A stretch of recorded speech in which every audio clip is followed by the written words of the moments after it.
Pemirsa, pemilu kurang dari setahun lagi, namun kini mencuat isu dan polemik terkait sistem pemilihan legislatif. Tetap dengan sistem proporsional terbuka atau justru kembali menjadi tertutup yang hanya mencoblos partai saja. Kita akan membahasnya terkait hal ini bersama dengan Ketua Komisi 2 DPR RI Ahmad Doli Kurnia. Terima kasih Pak Doli telah bergabung bersama kami dalam Berita Satu Sore. Pak Doli, 8 fraksi di DPR termasuk fraksi Anda ini menolak sistem pemilu proporsional tertutup. Dan ini merupakan penolakan kedua, kita ketahui seperti itu atas sistem pemilu ini. Apa sebenarnya pertimbangan utamanya akhirnya banyak atau mayoritas fraksi di DPR kompak untuk menolak hal ini? Pertama, ini bukan penolakan kedua, tapi memang sejak awal setelah ada beberapa orang mengajukan judicial review ke Mahkamah Konstitusi terkait dengan pasal 168 ayat 2 itu, ya, kami 8 fraksi atau tepatnya 8 partai politik yang sekarang ada fraksinya di DPR RI itu menolak. Dan kemarin itu adalah penegasan saja, jadi bukan untuk yang kedua kalinya. Kami konsisten sejak awal begitu proses pengajuan uji materi ini dilakukan di Mahkamah Konstitusi, kami konsisten menegaskan sikap kami bahwa kami menolak. Nah, kenapa? Pertama adalah bahwa pada saat pengajuan uji materi ini dilakukan ya, pada saat tahapan pemilu ini sedang berlangsung. Ya, bahkan sekarang ini sudah lebih 4-5 bulan berproses. Nah, tahapan pemilunya ini juga sudah sampai 11 menjelang 12 bulan ke-12. Jadi kan seperti yang diatur dalam undang-undang kita, tahapan pemilu itu ada 20 bulan. Nah, kita udah jalan nih 11 menjelang 12 bulan. Jadi akan sisa ada 8,5 bulan lagi. Dan semua proses tahapan ini sudah berlangsung dengan sangat jauh. Contoh misalnya kalau partai politik kita sudah mengajukan bakal caleg. Jadi setiap setiap partai politik itu dari semua tingkatan DPR RI, provinsi, kabupaten, kota ada sekitar 20.500-an lebih kalau lengkap semua dapil diajukan. Jadi sudah ada sekitar hampir 400.000 nama atau 400.000 orang yang sudah terdaftar sebagai bakal caleg sekarang ini. Nah, kemudian yang kedua, penyelenggara pemilu khususnya KPU juga sudah menyiapkan pemilu ini sedemikian rupa.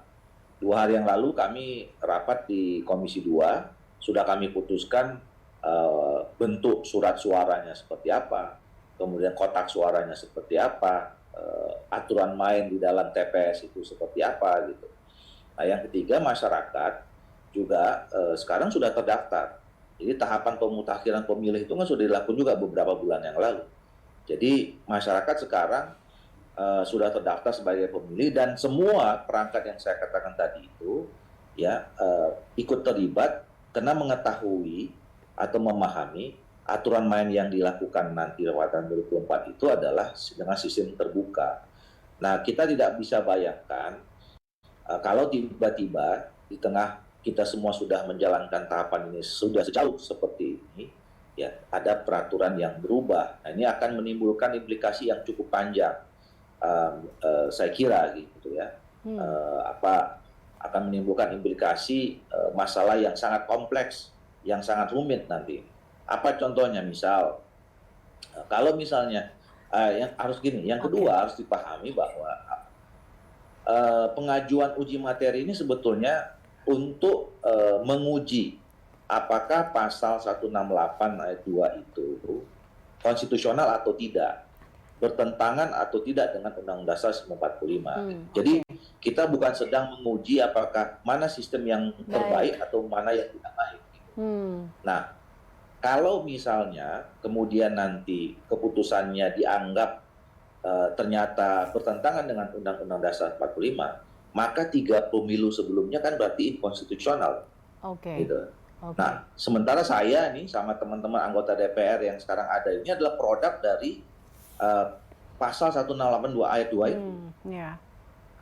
Jadi itu salah satu nanti yang menimbulkan kerumitan atau masalah kompleks. Yang kedua adalah Yang kedua adalah bahwa kalau kalau untuk merubah, ya kita merubah atau menyempurnakan sistem pemilu, kita nggak bisa merubah 2 atau 4 pasal saja, karena pasal-pasal yang dalam Undang-Undang Nomor 7 Tahun 2017 itu saling berkaitan.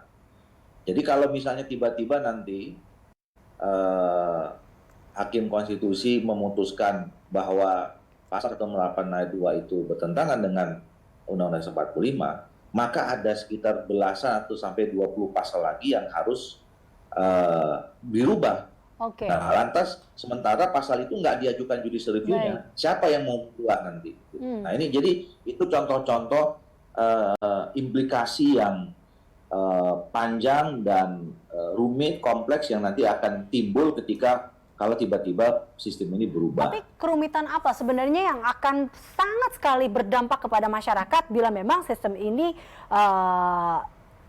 terjadi sebenarnya hingga akhirnya 8 fraksi ini menolak seperti itu? Ya, tambahannya lagi ya, buat masyarakat, kan selama ini masyarakat sudah terbiasa 2-3 pemilu dengan sistem yang sekarang.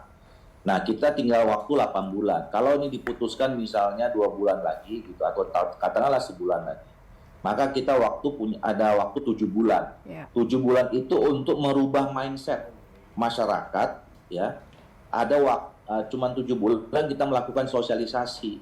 Dulu saja, ya, kita melaksanakan dengan sistem yang sekarang, itu mungkin butuh situasi yang stabil itu setelah 3 kali pemilu seperti sekarang. Orang bisa memahami cara, atau masyarakat bisa memahami cara untuk bisa ikut memilih, ya, dengan tadi gambar yang sekarang ada di TV ini, gitu. Nah, tiba-tiba dirubah. Nah, itu apakah kita harus membutuhkan energi yang cukup banyak itu untuk melakukan perubahan? Sosialisasinya apakah cukup atau tidak? Nah, yang saya khawatir masyarakat ini nanti bingung. Nah, orang nanti bisa menganggap pemilu ini penuh dengan tidak kepastian, gitu. Tidak adanya kepastian. Hari ini, kemarin peraturannya A, sekarang peraturannya B, besok balik lagi A atau kembali C. Gitu. Oke, artinya bahwa ini Anda tidak melihat tidak ada urgensinya seperti itu, karena kalau melihat bahwa ini kurang dari setahun lagi pemilu akan dimulai dengan segala kerumitan seperti itu, Anda melihat bahwa ini akan sulit seperti itu? Iya, saya dari awal mengatakan bahwa undang-undang kita ini memang masih banyak PR-nya. Ya. Sistem pemilu kita masih banyak yang harus kita sempurnakan. Baik. Nah, tetapi kalau kita ingin merubahnya, kita baiknya merubahnya itu pada saat bukan sedang melakukan tahapan pemilu itu sendiri. Artinya kalau saya selain mengibaratkan dengan pertandingan sepak bola, ya. Kalau kita sudah kick off, ya, di menit 0 sampai 90 menit terakhir, itu kan harusnya peraturannya fix. Jangan di tengah permainan ada peraturan yang berubah. Nah, kalau kita mau merubah peraturan, itu sebaiknya dilakukan sebelum pertandingan dimulai atau sesudah pertandingan selesai, sehingga semua orang bisa memahami pada saat bertanding. Gitu. Jadi kalau orang lagi bertanding tiba-tiba aturan berubah, nanti kan orang jadi bingung, ini cara menendang bola yang benar itu seperti apa dan segala macam itu. Nah, oleh karena itu biarkanlah kita sekarang berkonsentrasi, ya, dengan aturan yang sudah ada, karena semuanya sudah jalan, sudah lebih dari setengah tahapan, ya, sudah hampir 60-70% tahapan kita sudah laksanakan. Dan saya yakin Hakim Konstitusi yang 9 orang itu akan sangat memahami situasi yang akan yang sekarang sedang berjalan dan akan dihadapi kalau misalnya perubahan-perubahan itu terjadi secara drastis seperti sekarang. Baik. Apalagi memang tadi ya waktunya tidak panjang, artinya kita tahu bahwa pemilu tidak sampai setahun lagi nih akan dimulai seperti itu. Jadi kalau perubahan pemain, 8 bulanan lagi. 8 bulan lagi. Artinya bila merubah maka ini akan menjadi satu hal yang tadi mungkin tidak hanya berdampak pada bagaimana sistemnya, tapi juga berdampak pada masyarakat nantinya.